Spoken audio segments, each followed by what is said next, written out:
Hi guys, welcome to Education Wave Success Made Easy. Welcome to MSc botany classes. और आज के इस video में हम पढ़ेंगे ओलिगोसेकेराइड्स के बारे में, पॉलीसेकेराइड्स के बारे में। फिर इन सब में ही हमारा cellulose, hemicellulose, chitin, pectin and mucilage, ये सारे हमारे स्ट्रक्चरल पॉलीसेकेराइड्स हैं, इनके बारे में हम पढ़ेंगे। और फिर स्टार्च और एन्योलिन जो हैं वो हमारे स्टोरेज के लिए जो काम आते हैं वो पॉलीसेकेराइड्स हैं, तो इनके बारे में भी हम पढ़ेंगे।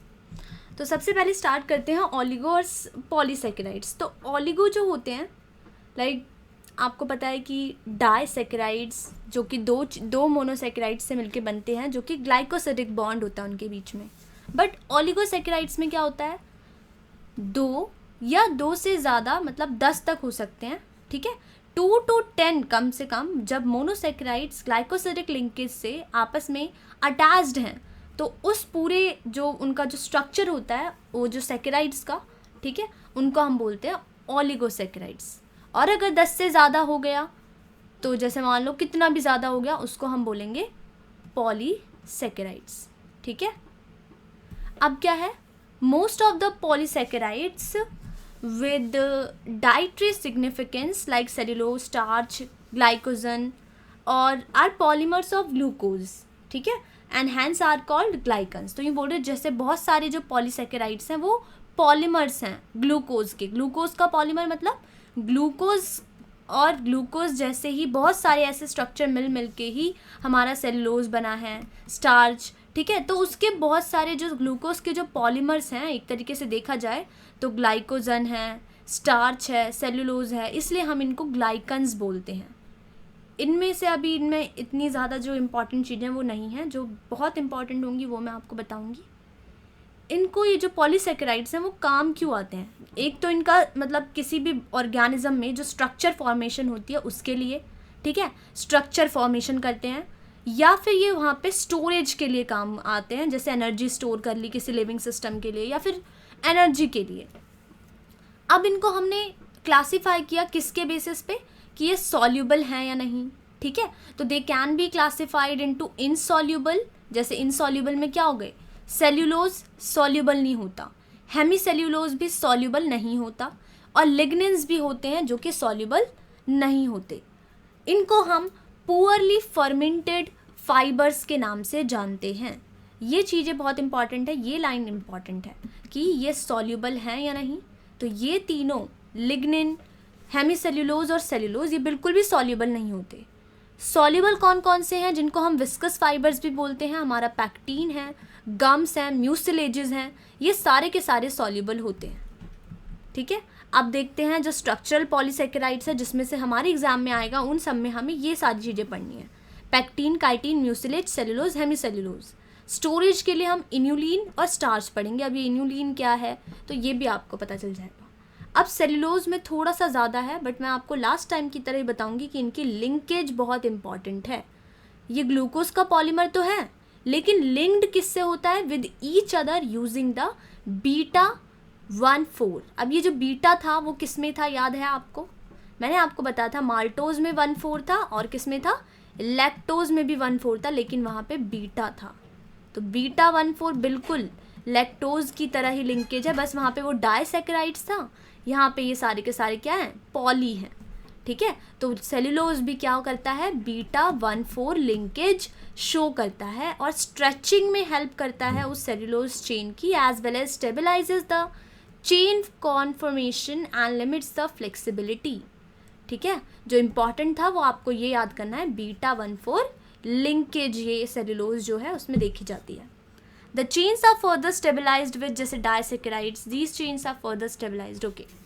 अ parallel conformation of cellulose fibre is further supported by, उनके बीच में हाइड्रोजन बॉन्ड्स भी होते हैं इंटरमॉलिक्यूलरली। तो ये जो सेल्यूलोज हैं ये लीनियर पॉलीमर हैं, जिनके अंदर कोई फोल्डिंग नहीं होती, कोई ब्रांचेस नहीं होती, इसीलिए इनको एक स्टिफ रॉड जैसा इनको कन्फर्मेशन चाहिए होता है विद हाई टेंसाइल स्ट्रेंथ।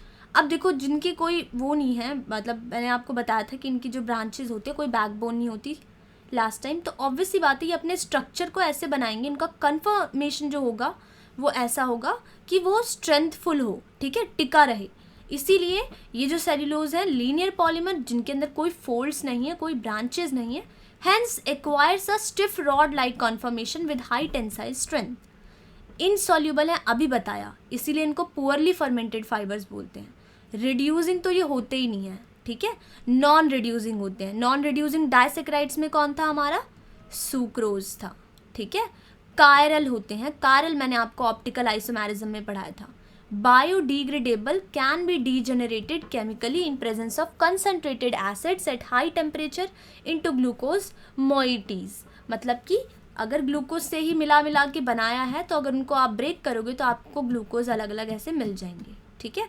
तो इसको हम बायोडिग्रेडेबल इसलिए कह रहे हैं क्योंकि ये बहुत ईजिली डिग्रेड हो जाता है। सेल्यूलोज आपने सुना होगा एंजाइम, सेल्यूलोज को डिग्रेड करने के लिए आपने एंजाइम सेल्यूलेज बना दिया, पेक्टीन को पेक्टिनेज बना दिया, हेमीसेल्यूलोज को हेमिलेज बना दिया, काइटिन के लिए भी इतने सारे हैं हमारे पास, ठीक है।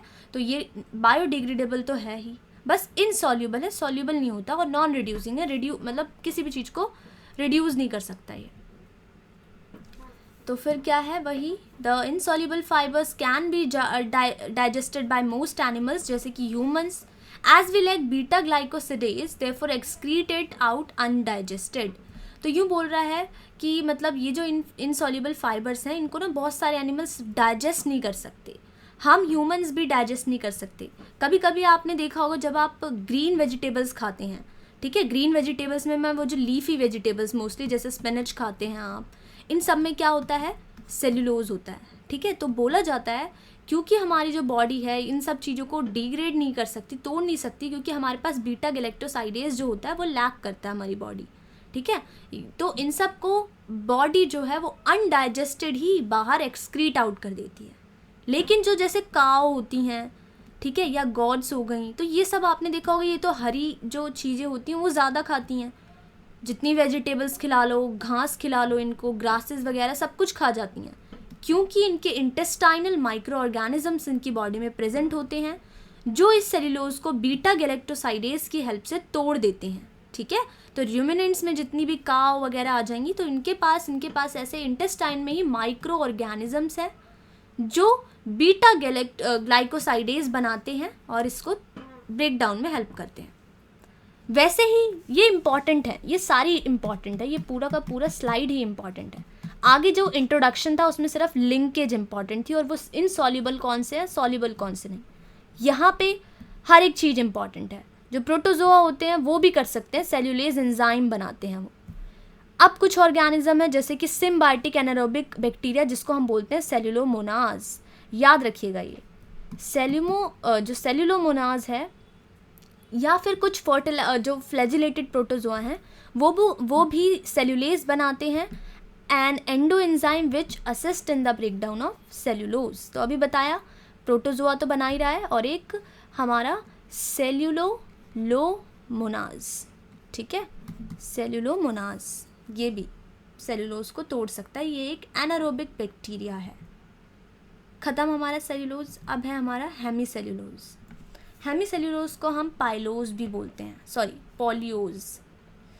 पॉलियोज भी बोलते हैं। इसका मॉलिक्यूलर वेट जो होता है heteropolysaccharide comprised of several other monosaccharide जैसे कि जाइलोज, ये ना मतलब बहुत सारे अदर मोनोसैकेराइड से मिलके बनता है।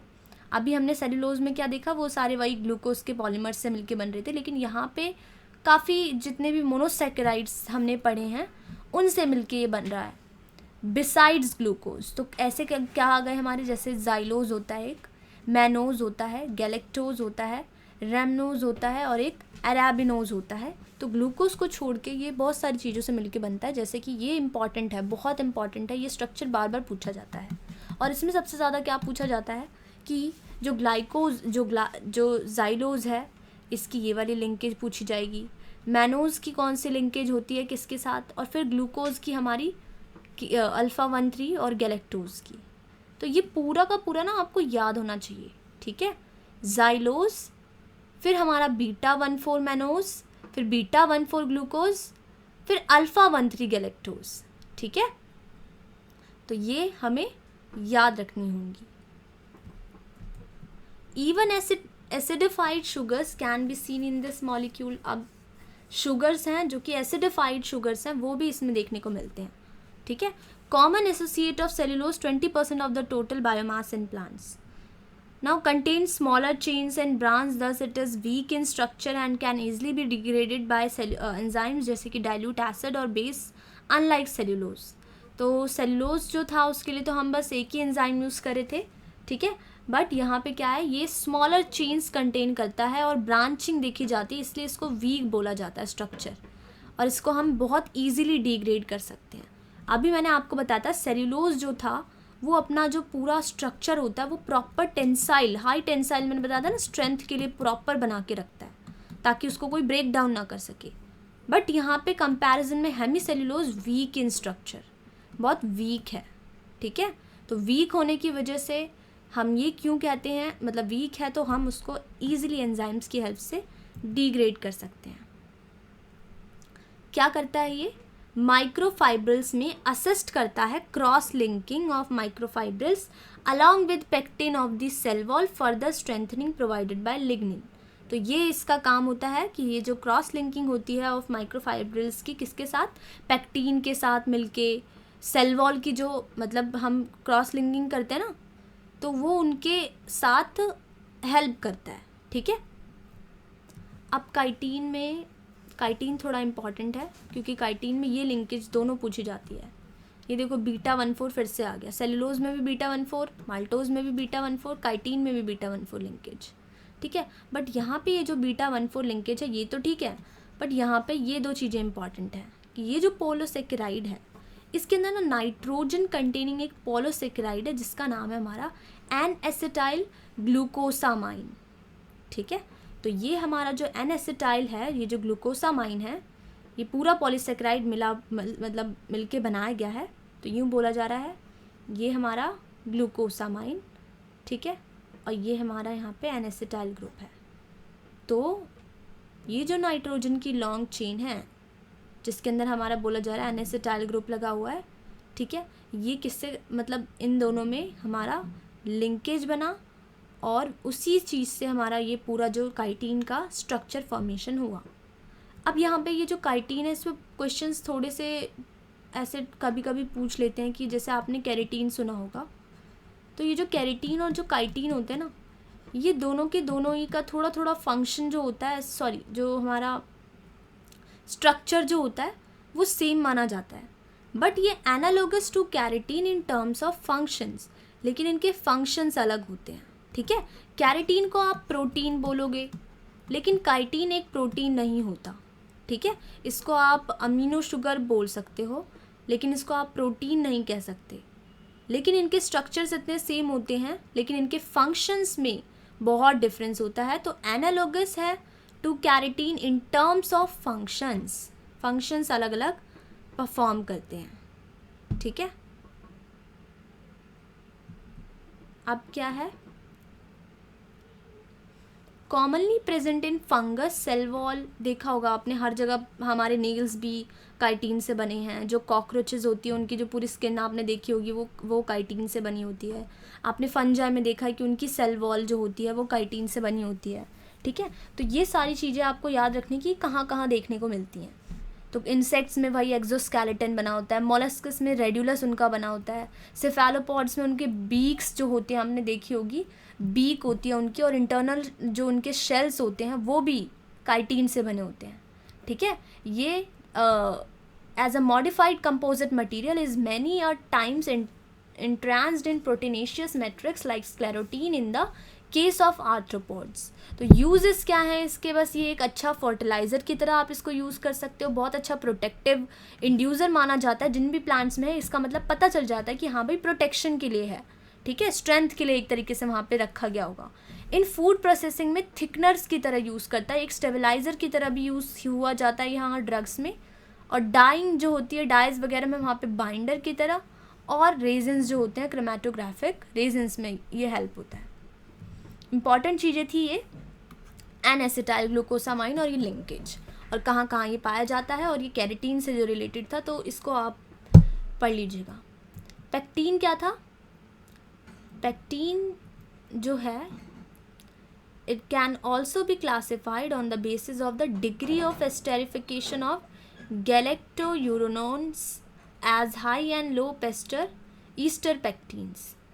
The non-esterified acid groups in pectins, however, form salt are known as pectinates, while low esterified pectins are called pectinases. तो देखिए यहाँ पे क्या है, पेक्टिन में जिनसे भी क्वेश्चंस आए हैं वो अभी तक मैंने एक भी नहीं देखा, बट स्टिल मैंने ये प्रेजेंटेशन यहाँ पे बनाई है, तो देख लीजिए कि जो पेक्टिन्स हैं इनको हमने मतलब इनकी एस्टेरिफिकेशन डिग्री के हिसाब से हमने कि मतलब हाई होगी या लो एस्टेरिफिकेशन होती है, उसके बेसिस पे हमने इसको क्लासिफाई किया.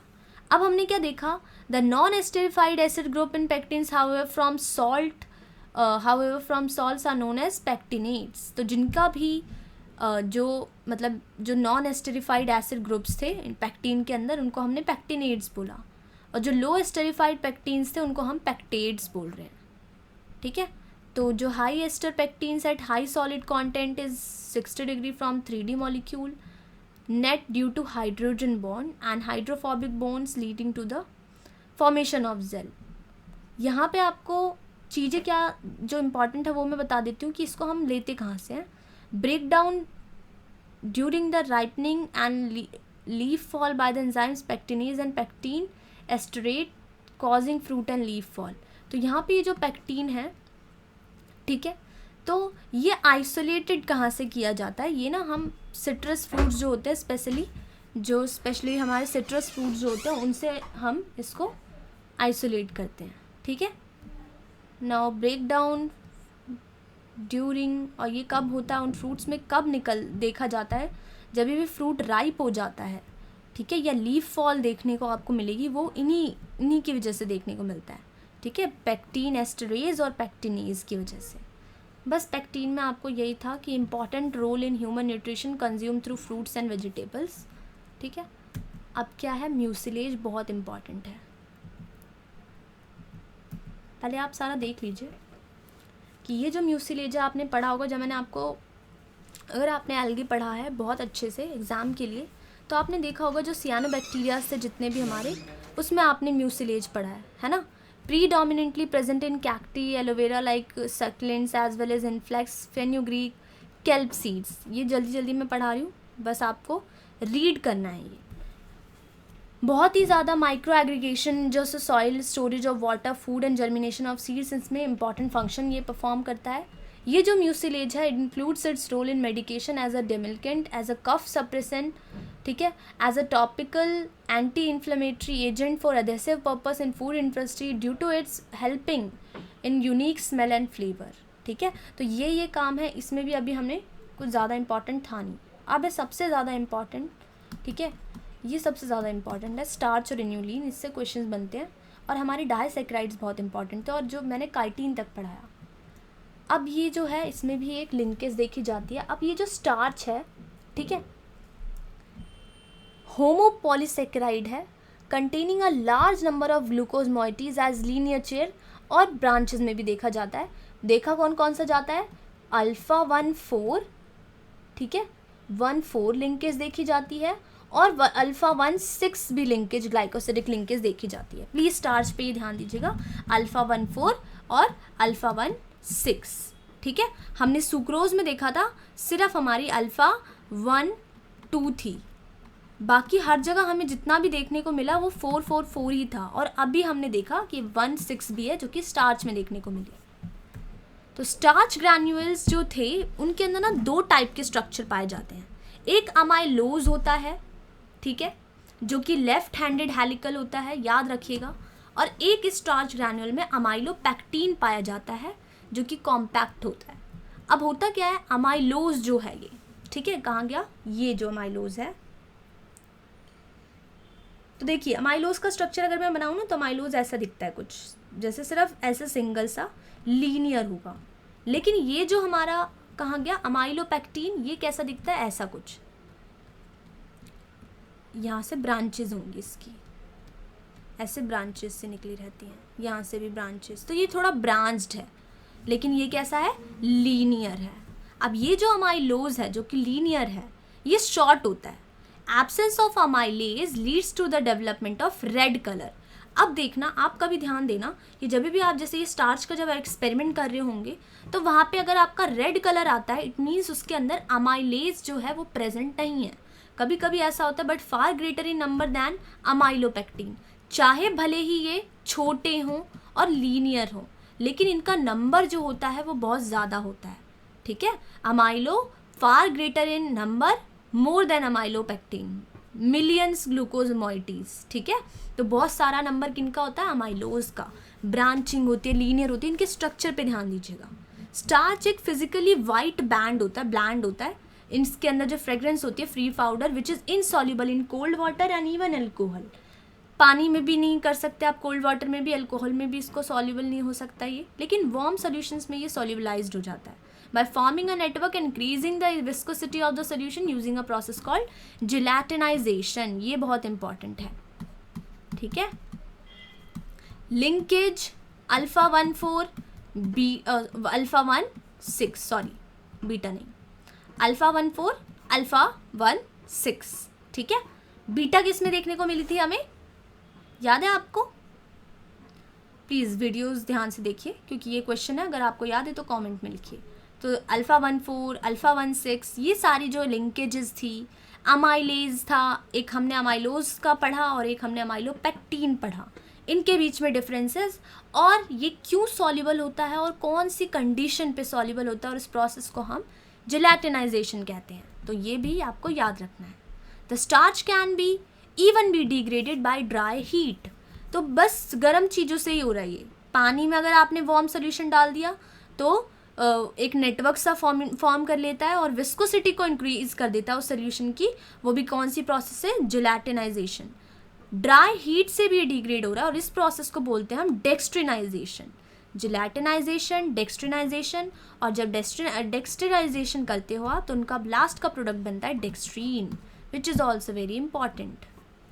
स्टार्च खत्म, इन्यूलिन पढ़ते हैं। स्टार्च जो है वो स्टोरेज पॉलीसेकेराइड था, लेकिन वो होमो पॉलीसेकेराइड था।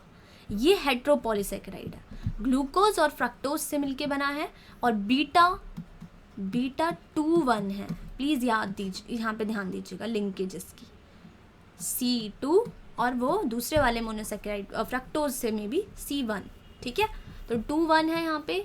Present in some plants the one which do not store starch, वहाँ पे इन्यूलिन होता है, ठीक है। स्पेशली जैसे कि रूट्स हो गई, राइजोम्स हो गए, ठीक है। Other plants containing inulin are wheat, onion, bananas, garlic, asparagus. तो ये जो 5 नाम मैंने आपको बताए हैं ये लर्न कर लीजिए, किस में देखने को मिलता है, रूट्स, राइजोम्स में। इंपॉर्टेंट डाइटरी फंक्शन है, जैसे कि किसी भी लो कैलोरिक वैल्यू, जैसे इंक्रीज्ड कैल्शियम मैग्नीशियम एब्जॉर्प्शन, अच्छे से ये जब आप इनको लेते हैं डाइटरी एक फंक्शन के लिए यूज़ होता है ये, ठीक है।